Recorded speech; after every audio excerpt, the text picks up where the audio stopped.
오늘은 마태복음 80번째 시간입니다. 마태복음 21장 1절에서 11절까지의 말씀 가지고 하는 하나님의 말씀을 나누고자 합니다. 여러분 참 절묘하죠. 우리가 지금 마태복음 80번을 했는데요. 오늘 본문이 오늘 종려주일과 딱 맞아 들어갑니다. 어떻게 이렇게 정확하게 맞아 들어가는지 참 하나님의 은혜가 놀랍습니다. 한 주가 앞당겨질 수도 있고 미뤄질 수도 있는 본문인데 오늘 본문이 종려주일에 설교하는 본문이잖아요. 하나님의 참 귀하신 은혜가 있겠다 싶습니다. 여러분 한 가지 질문을 먼저 드리겠습니다. 그리스도인이 연극이나 영화를 봐도 될까요? 너무나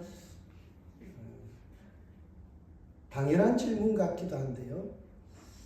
어떤 목사님은 절대 그리스도인은 영화나 연극을 봐서는 안 된대요. 왜 그러냐고 물었더니 사도행전 보면 사도행전 19장 31절에 보면 이런 말씀이 있다는 거예요. 연극장에 들어가지 말라 권하더라. 여러분 이 말씀은요. 우리가 연극이나 영화를 보러 가지 말라는 이야기가 아닙니다. 그 당시 사도행전 19장에 보면 바울을 해치려는 사람들이 연극장 안에 숨어 있었어요. 그러니까 위험 지역이기 때문에 가지 말라라는 그런 문맥의 이야기입니다. 근데 이 말만 딱 따오면 어떻습니까? 우리 그리스도인들은 연극장에 영화 보러 가면 안 되고 연극 보러 가면 안 된다라는 그런 말씀으로 잘못 이해할 수가 있죠. 우리가 말은요 문맥에 따라서 달라질 수 있습니다. 그래서 우리가 컨텍스트라는 이 문맥을 항상 주의 깊게 보지 않으면 어떻습니까? 우리가 항상 오해할 수밖에 없다라는 거예요. 엉뚱한 해석을 할 수 있습니다. 성경을 읽을 때 정말 중요한 것은 앞뒤의 문맥입니다. 지금 어떤 내용이 다뤄지고 있는데 이 본문이 여기에 위치하는가라는 거죠. 제가 늘 설교의 기준으로 삼고 있는 분이 영국의 마틴 로이드 존스라는 목사님입니다. 설교의 황태자라고 부르는데요. 이분이 의사 출신의 대단한 실력가이고요. 이 설교에 있어서는 정말 대단합니다.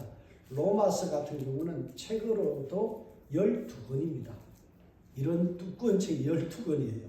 그 정도로 방대한 한 절을 가지고도 설교를 굉장히 깊이 있게 하는 분인데요. 이분이 설교에 대해서 우리에게 가르치는 내용이 있습니다. 마틴 로이드 존스가 설교에 대해서 이렇게 이야기합니다. 성경 본문을 대할 때 황금률은 정직이다. 본문을 대할 때 항상 사견이 아닌 내 생각이 아닌 정직하게 본문을 읽어야 하며 그 정직이라는 게 뭔가 하면 문맥을 바로 이해하는 데서부터 시작된다. 그러니까 본문을 읽을 때 우리가 문맥을 무시하고 있는 것은 정직하지 못하고 사견, 내 생각대로 성경을 읽어버린다는 거예요. 여러분 누군가가 나에게 편지를 썼는데요. 그 편지의 내용을 문맥에 따라서 잘 이해해야 되지 엉뚱하게 내가 읽고 싶은 방향에서 읽어버리면 오해가 발생하는 거죠. 문맥을 무시하게 되면 성경 본문을 오해할 수밖에 없습니다. 그래서 우리는 항상 문맥을 잘 살피며 읽어야 됩니다. 여러분 그러면 오늘 본문의 문맥은 어떤 문맥 속에 있을까요? 역전극이 펼쳐진다는 전체의 내용 속에 있습니다. 지금까지 쭉 흐름이 어떤 내용인가 하면 먼저 된 자로서 나중되고 나중된 자로서 먼저 된다는 이 말씀이 계속 진행되고 있어요. 이런 흐름 속에서 오늘 본문을 봐야 됩니다. 마태복음 21장 1절에서 11절에 낙이 타신 예수님의 본문을 바로 이해하려면 바로 앞절 20장 마지막 절인 20장 23절을 봐야 돼요. 예수께서 불쌍히 여기사 그들의 눈을 만지시니 곧 보게 되어 그들이 예수를 따르니라. 그들이 누구예요? 두 맹인이 앞을 못 보던 두 맹인이 예수를 따르는 제자가 되었다라는 내용이 끝나고 오늘 보면 낙이 타신 예수님의 말씀이 있죠. 여러분 육신의 장애를 가졌던 이 소경두리가요. 예수님이 누구인지를 알아봤어요. 눈은 감겼지만 그들은 예수님이 메시아 구원자라는 사실을 알았다는 거예요. 예수님 목소리만 듣고도 그가 메시아인 줄 알았어요. 외형을 보지 못했습니다. 그럼에도 불구하고 영적인 안목이 열려서 주님을 향하여 뭐라고 이야기했어요? 주여 우리를 불쌍히 여기소서. 다윗의 자손이여. 그러죠. 분명히 이 두 명이는 예수님을 향하여 주여라고 이야기합니다. 주님으로 인정하죠. 나의 인생의 주인 되시고요. 온 우주 만물의 주인이심을 고백합니다. 그리고 당신은 다윗의 자손, 다윗의 혈통으로 나신 메시아이심을 고백하죠. 이 신앙의 고백을 들은 예수님께서 너무나 감격하셔서 그들을 만져주시니까 어떻게 됐어요? 곧 보게 되었다. 즉시로 치유가 되었고요. 즉시로 그들이 예수를 따랐다라고 이야기합니다. 놀라운 일이죠. 20장의 내용은 이렇게 끝을 맺고 나서 오늘 본문이 시작되어집니다. 여러분 소경이 아닌 무리들은요 예수님이 누군지 몰랐어요. 두 눈 멀쩡히 뜨고도 예수님을 보면서도 예수님이 메시아이심을 알아차리지 못했다는 거예요. 두 눈이 감겨있는 소경은 예수님이 메시아인 줄 아는데 두 눈 떠고도 예수님이 누군지 모르는 이 영적인 소경들이 바로 무리들이었죠. 역전 현상이 일어난 거예요. 육체적으로 보면 누가 약자입니까? 누가 나중된 자입니까? 소경이죠. 그러나 영적으로 보니까 어떻게 돼요? 소경된 자가 먼저 되어버리는 사건이 일어난 다음에 오늘 본문이 시작되는 거예요. 여러분 19장 30절, 20장 16절, 26절에서 28절에 되풀이되는 내용이 뭡니까? 세 번 오늘 본문을 다루기에 앞서 계속해서 강조되는 말씀이 바로 먼저 된 자로서 나중되고 나중되는 자로서 먼저 될 자가 있느니라. 이 말씀이 19장과 20장에 세 번이나 계속 등장하고 있는 상황입니다. 역전의 현상이 일어난다는 거예요. 뒤집힌다는 거예요. 나보다 뒤에 예수 믿은 사람보다 나보다 앞서가는 일이 생긴다는 거예요. 어벙하게 그냥 신앙의 제자리 걸음하다가는요 추월당한다는 거예요. 오늘 본문은 그 역전 현상 속에 놓여 있습니다. 21장 1절에서 28장 15절까지는요. 오늘 본문은요. 21장 1절에서부터 28장 15절까지는 단 일주일에 있었던 사건을 기록합니다. 분량으로 보면 한 8장 가까이의 분량이요. 딱 일주일에 대한 설명입니다. 긴박하게 일주일의 삶이, 일주일의 예수님의 일정이 그대로 긴박하게 나열되어 있는데요. 그 긴박한 예수님의 행보 속에서 계속해서 대역전의 드라마가 펼쳐진다는 거예요. 예수님은 고난당하고 십자가에서 죽임을 당하죠. 완전히 꼴찌된 것 같아요. 망한 것 같아요. 그런데 어떤 일이 일어납니까? 부활이라는 대역전 드라마가 일어나는 거죠. 그러한 역전 드라마가 일어나는 일의 첫 시작이 오늘 본문입니다. 여러분 역전 드라마가 일어나는 장소는 어디입니까? 벳바게라는 지명을 오늘 사용합니다. 21장 1절 그들이 예루살렘에 가까이 가서 감람산 벳바게에 이르렀을 때 벳바게는요 감람산에 있는 산에 있는 한 마을입니다. 예루살렘에서 동남쪽으로 그 직선거리는 오리 약 2km예요. 그러나 길을 따라가게 되면 한 4, 5km 정도 걸어가야 되는, 걸어서 한 30분, 40분 걸리는 거리라고 보면 됩니다. 그런데 오늘 본문에 보니까 지명이 벳바게라는 것을 마태는 정확하게 기록하고 있어요. 여러분 벳바게라는 뜻은요 두 단어가 합성된 거예요. 베트와 파게라는 단어입니다. 베트라는 것은 집 또는 마을을 의미하고요. 파게라는 말은요 어떤 뜻인가 하면 처음 익은 열매 그런 거예요. 처음 익은 열매. 예.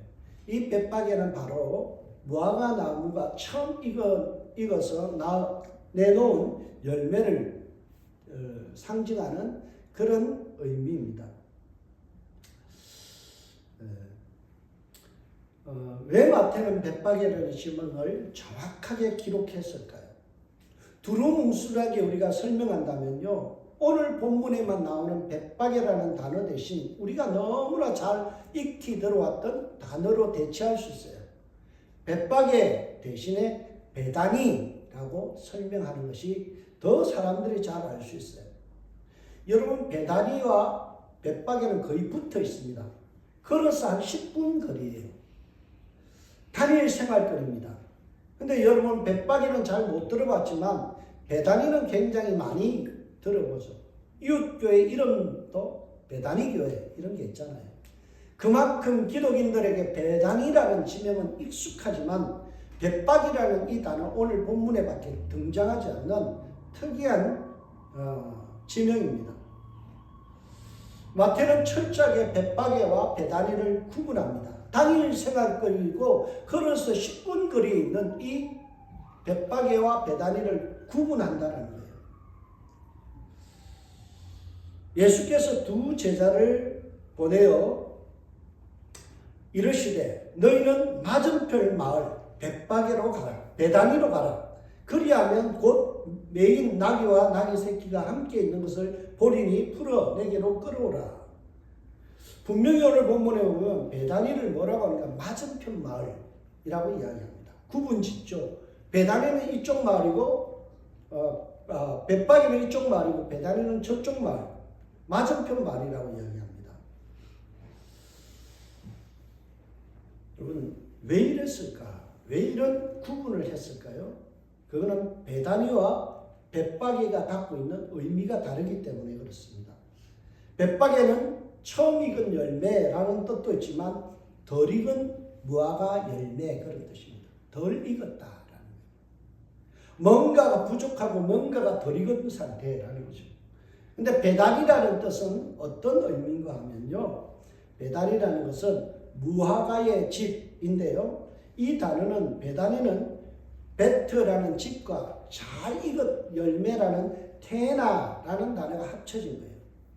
그러니까 베다니는 잘 익은 무화과 나무를 뜻하고 벳박이는 뭐예요? 덜 익은 뭔가 부족한 무화과의 열매 그런 뜻이에요.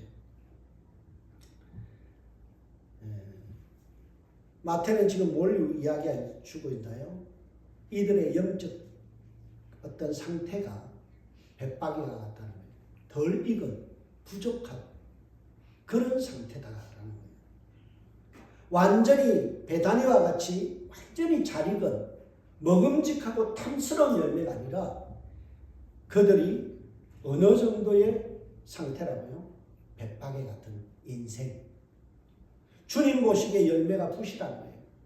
먹을 수 없는 덜 익은 맛이 떫고 맛이 없는 그러한 벳박이와 같은 인생을 살아가는 거죠.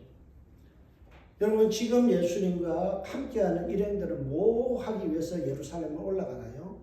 유월절을 지키기 위해서.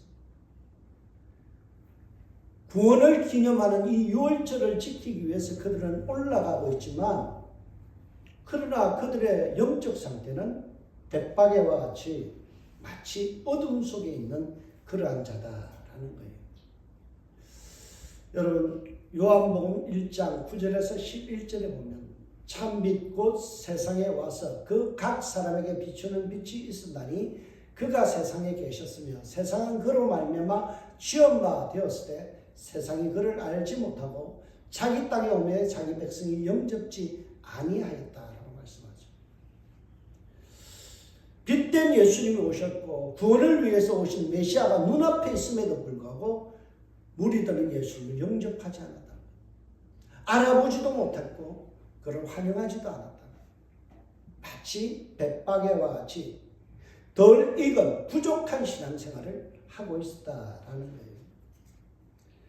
그런데 예수님은 이 암흑에 둘러싸여 있는 무리들을 구원하기 위해서 구원의 빛을 강력하게 비춰주십니다. 그게 3절의 내용입니다. 만일 누가 무슨 말을 하거든 주가 쓰시겠다라 그리하면 즉시 보내리라 하십니다. 여기서 우리가 눈여겨봐야 될 단어가 주가 쓰시겠다. 퀴리에라는 주라는 단어예요. 여러분 지금 예수님은 자신을 표현할 때 뭐라고요? 내가 주인이다. 내가 주다. 라고 이야기합니다. 선포합니다. 여러분 이 단어가 굉장히 중요한 거예요. 왜냐하면 지금까지 한 번도 예수님은요 자신을 주라고 선포하지 않았어요.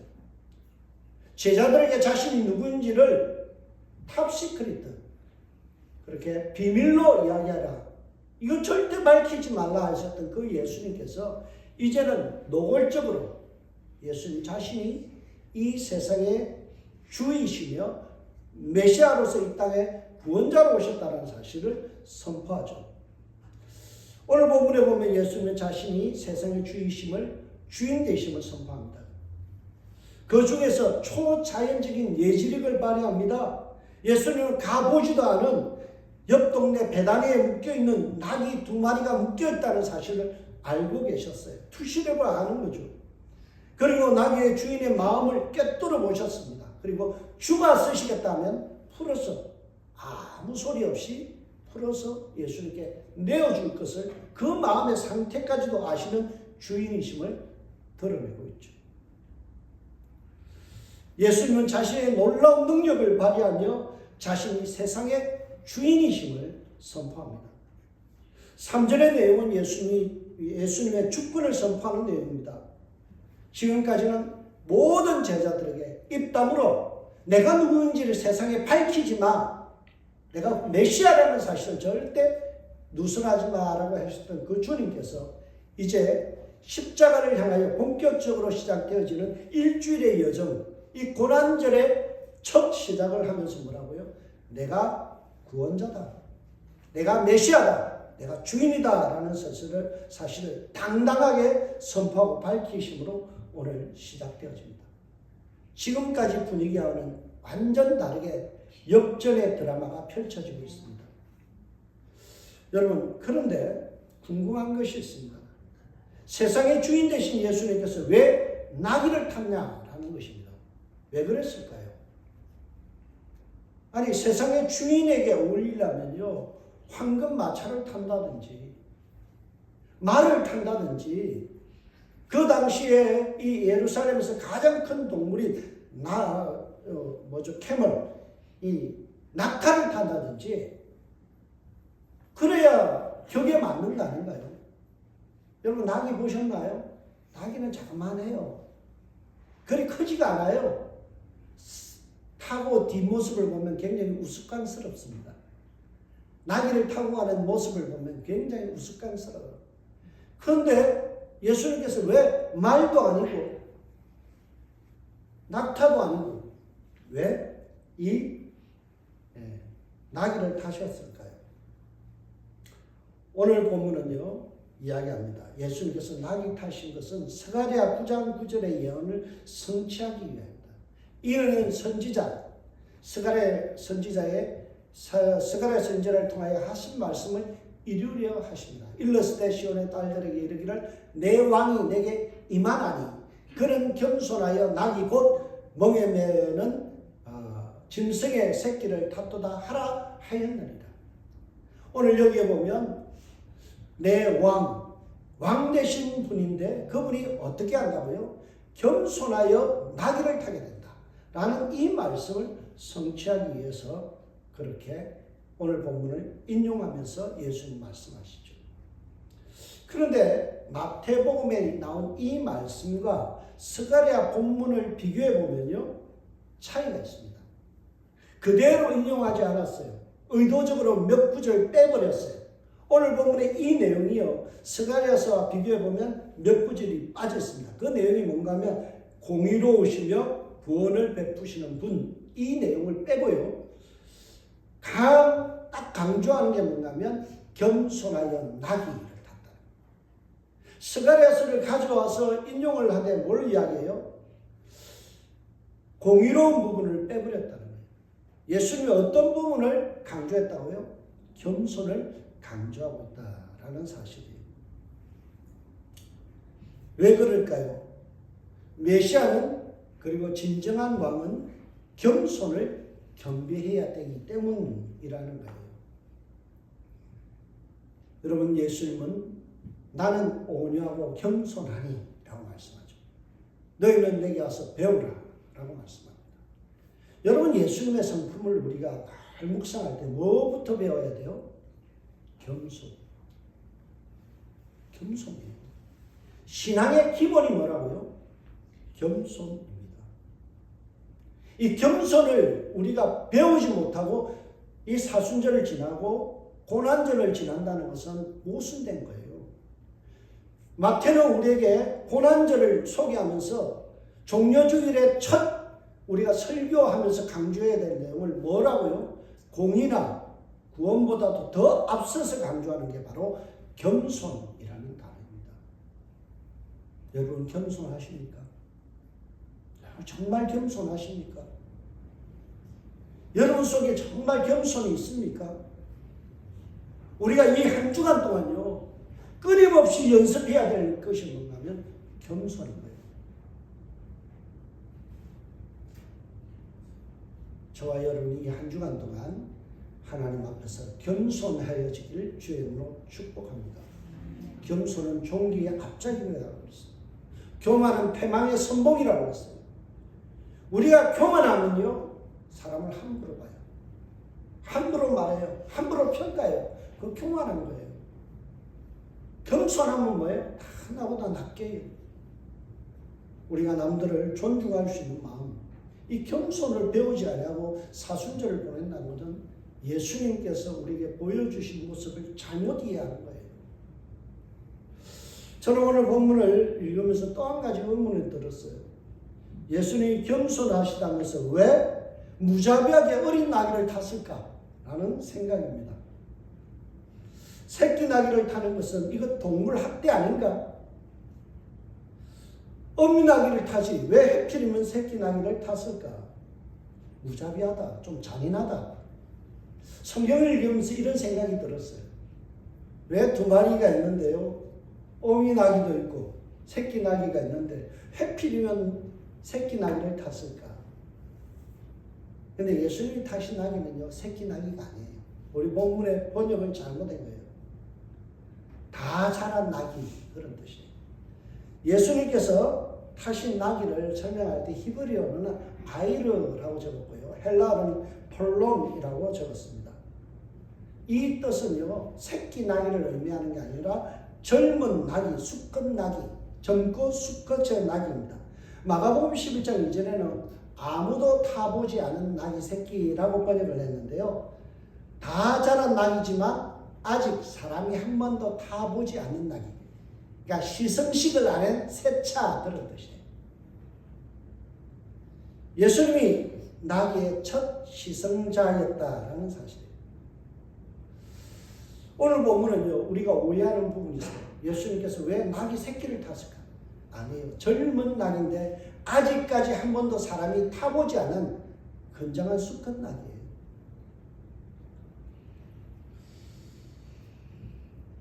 저는 오늘 예수님께서 왜 이 어린 나귀로 표현되는 이 나귀를 탔을까 한번 묵상해 봤어요. 겸손과 연관시켜 보니까 겸손은 결코 나약하지 않다는 거예요. 여러분, 우리가 겸손하다 그러면 저 못합니다, 저 약합니다, 이런 게 겸손으로 오해합니다. 아니에요. 겸손이라는 건요, 결코 그런 게 겸손이에요. 기독교적 겸손은 그런 게 아닙니다. 우리가 겸손을 오해해요. 뭔가 내가 낮추고 뭐든지 자기를 갖다가 좀 비하시키는 거. 제가 그런 걸 저는 합당하지 않는 사람입니다. 부족합니다. 이게 겸손이 아니에요. 진정한 겸손은요, 하나님이 나를 바라보신 것을 그대로 인정하는 게 겸손이에요. 당신 장로님으로 선택합니다. 그러면 교회가 그렇게 선택하면 아유 감사합니다. 하나님께서 나를 그렇게 인정해 주시니 감사합니다. 이게 겸손이지, 저는 못해요, 안 돼요, 저 같은 사람이 어떻게, 그거는 유교식 겸손이에요. 기독교적 겸손은요, 하나님이 나를 빚으시고 하나님이 나에게 세우신 부분을 그대로 인정하고 감사하는 것, 존중하는 것, 그게 겸손이에요. 여러분, 이 성경적인 겸손은 두 가지의 겸손이 있는데요. 첫 번째는요, 차나와라는 겸손이 있습니다. 그거는 내적으로 마음이 부드러운 상태. 마음이 부드러운 상태. 그러니까 무슨 말을 해도 부드럽게 받아들이는 것. 이게 겸손이에요. 두 번째로 성경은요, 겸손을 뭐라고 설명하는가 하면, 나와라는 단어를 설명하는데, 나와라는 뜻은 무슨 뜻인가 하면요, 그것은 바로 나를 스스로 셀프 컨트롤 할 수 있는 능력. 그런 거예요. 겸손이라는 게 나를 셀프 컨트롤 할 수 있는 능력. 그게 겸손이에요. 여러분, 자신을 컨트롤할 수 있는 것은 굉장히 강력한 힘이에요. 강한 거예요. 자기 마음대로 하는 것이 아니라 나를 절제시킬 때는 절제하고 나를 내세울 때는 내세울 수 있고 풍부에도 처할 줄 알고 가난에도 처할 줄 아는 일체의 비기를 배우는 것, 이게 겸손이에요. 여러분, 예수님의 겸손이라는 것은 나약해 빠져가지고 못하는 것처럼 그렇게 빌빌거리는 겸손이 아니에요. 여러분, 이 젊은 수컷 나귀는 어때요? 건장한 남자도 태울 수 있는 능력을 가졌어요. 강함과 부드러움이 함께 가는 것이 겸손, 성경이 말하는 겸손이에요. 지도자로서 갖춰야 될 덕목이고 우리 그리스도인이 갖춰야 될 덕목이에요. 부드러우면서도 강함을 가진 사람. 외유내강, 외강내유의 그 두 가지의 아름다운 조화를 이루는 것이 겸손이라는 뜻입니다. 예수님의 모습은 결코 나약하지 않습니다. 십자가를 질 만큼 그 고통 속에서도 당당하게 십자가를 질 만큼이나 담대하신 분이에요.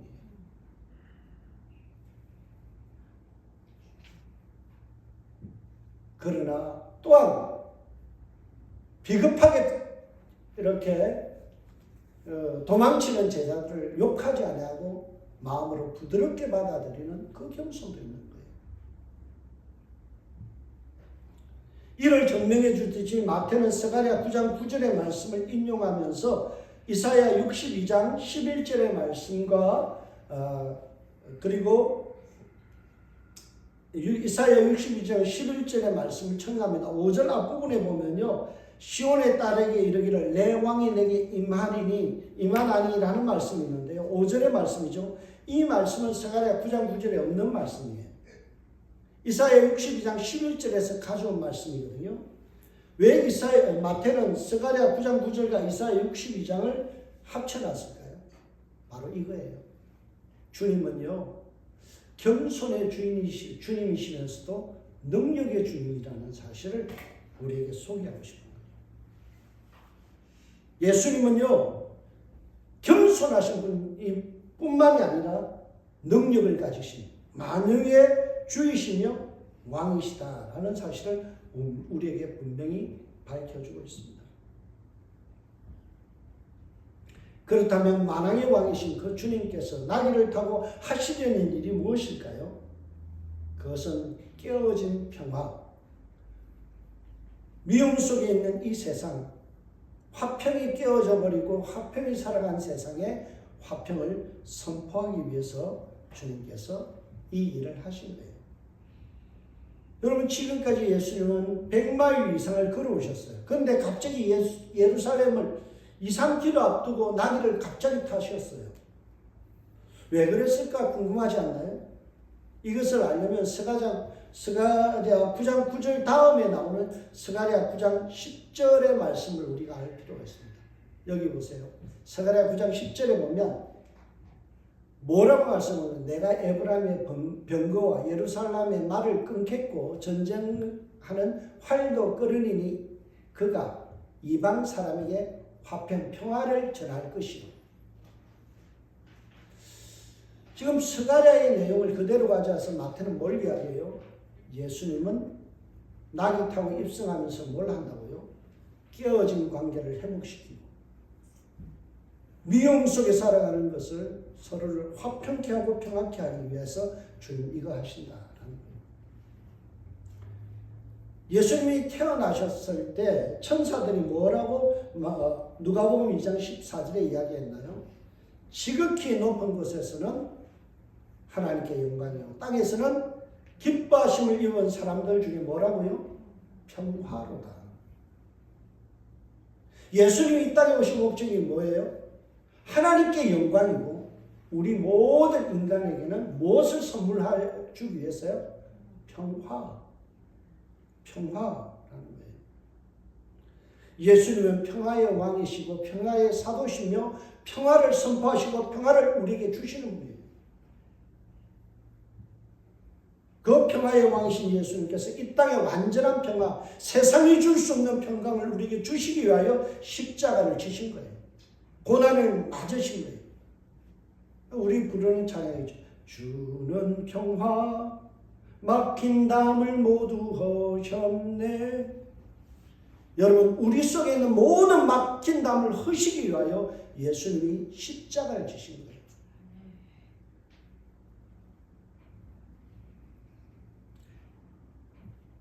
여러분, 유대인들은요, 이 예수를 믿게 되면서 오늘 본문을 대하면 어떤 마음이 들까요? 그렇지. 예수님은 우리에게 평화를 주시려고, 세상에 줄 수 없는 평강을 우리에게 주시려고 깨어진 관계, 하나님과 깨어진 관계를 다시 회복시키기 위하여, 인간과 인간 사이에 깨어진 관계를 회복하기 위하여 이 땅에 오셨고, 기뻐하심을 입은 모든 구원받는 사람에게 평화를 주시기 위하여 이 땅에 오셨구나. 이것을 받아들였다라는 사실이에요.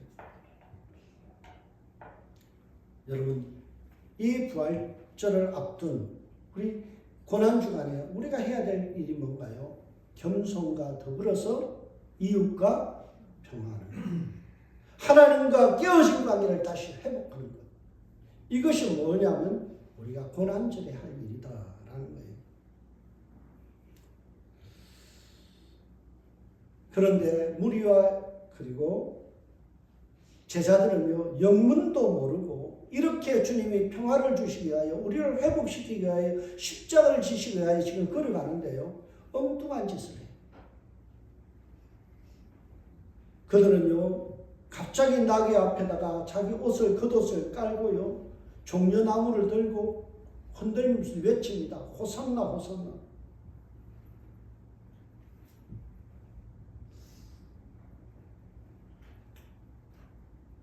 여러분, 오늘 본문을 보면서 예수님께서 나귀를 타고 들어가면서 뭘 했을까? 저는 설교했다고 봅니다. 무언의 설교, 몸짓으로 하는 설교. 이것을 우리는 행위예술이라고 이야기하죠. 육체 그 자체를 통해서 실행하는 예술 행위를 행위예술이라고 이야기합니다.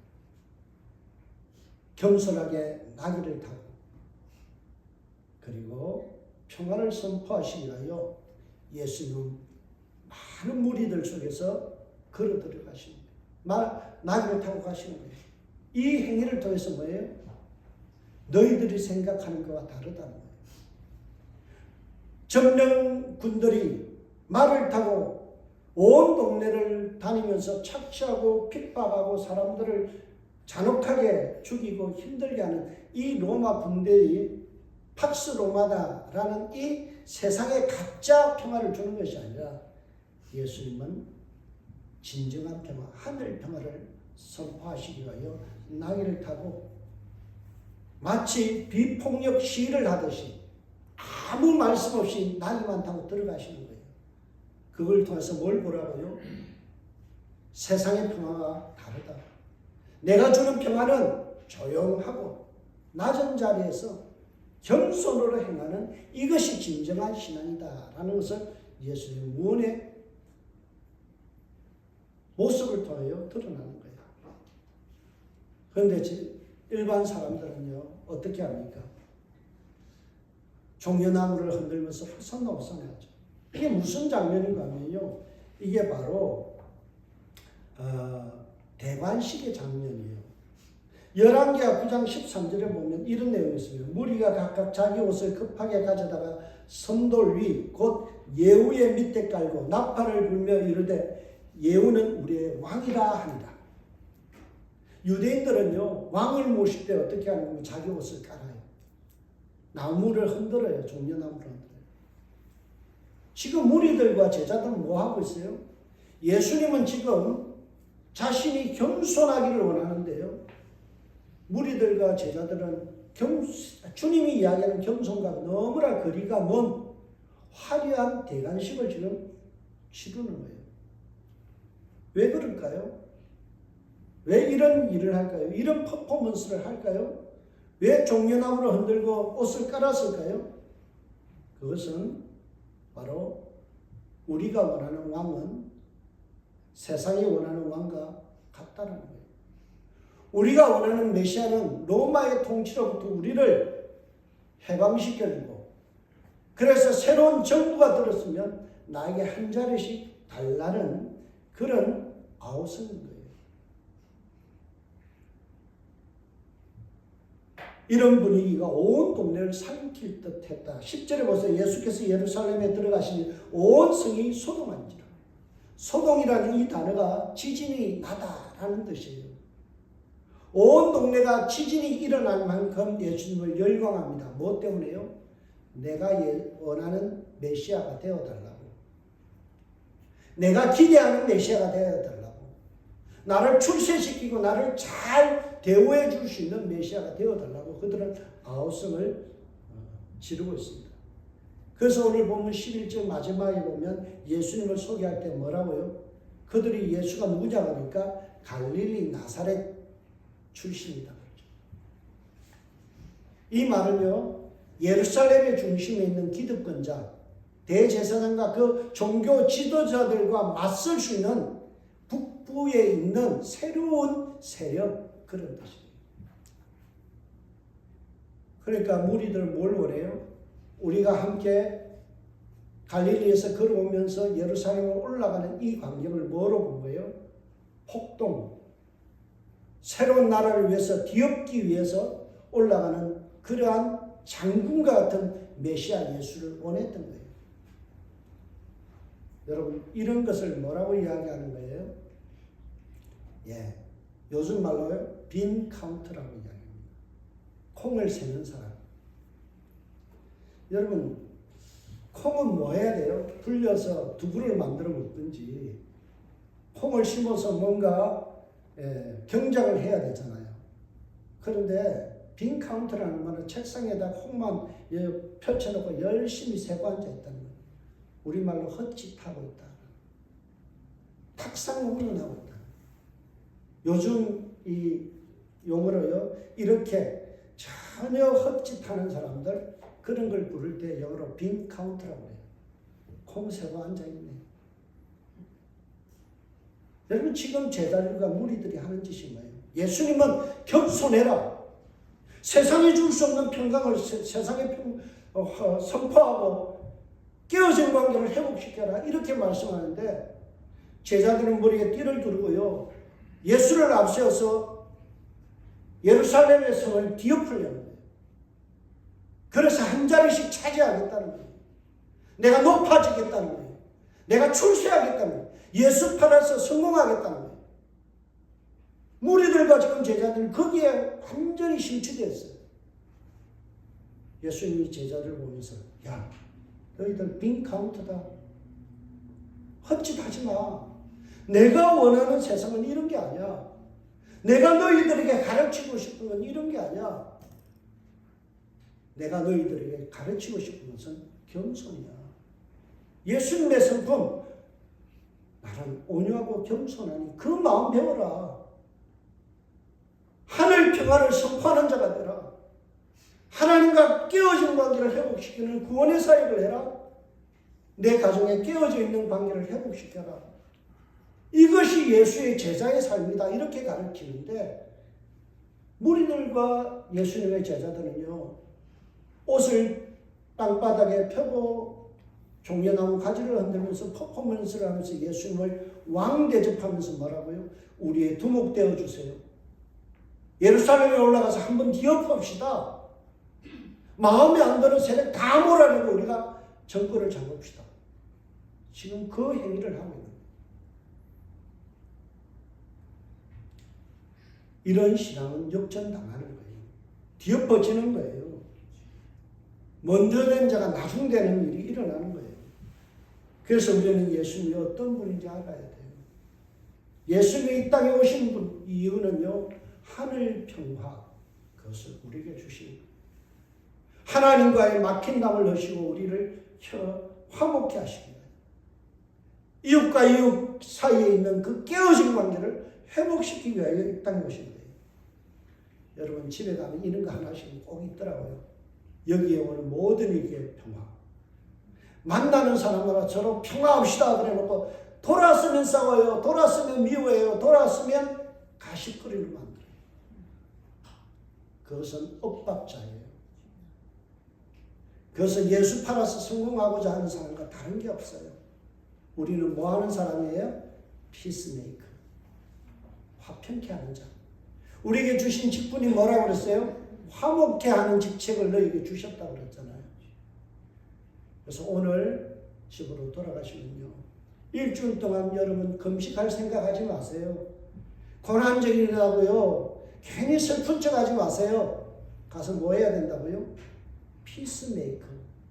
잘 잡수시면서 옆에 있는 사람과 더불어 화평하고 우리의 마음속에 평화를 전하고 겸손을 배우면요, 이너 충분한 거예요. 정말 우리가 고난절을 잘 지내는 거예요. 금식한다고 얼굴 상하게 하고요, 내가 막 신앙적으로 사는 것처럼 하지 마세요. 잘 드시고요, 이웃과 싸우지 마세요. 이웃과 행복하게 지내세요. 그게 정말 부활의 신앙을 맞이할 준비하는 자세입니다. 여러분, 저와 여러분의 삶 속에 예수님이 정말 우리에게 보여주신 이 귀한 겸손의 모습, 화평의 모습 배우고 살아가는 한 주간 되시길 주의 이름으로 축복합니다. 기도하겠습니다. 하나님 감사합니다. 우리가 배워야 될 정말 예수의 마음, 예수의 정신을 배우고 돌아가게 하여 주옵소서. 종교를 떠나 예수를 믿게 하여 주옵소서. 하나님, 형식적인 신앙이 아니라 신앙의 내용이 있는 그리스도인들 되게 하여 주옵소서. 겸손하게 하시고 우리가 나가서 우리 때문에 모든 이와 더불어 화평케 되어지는 역사가 일어나게 하시며 하늘 평강을 전하게 하여 주옵소서. 감사합니다. 예수님의 이름으로 기도합니다.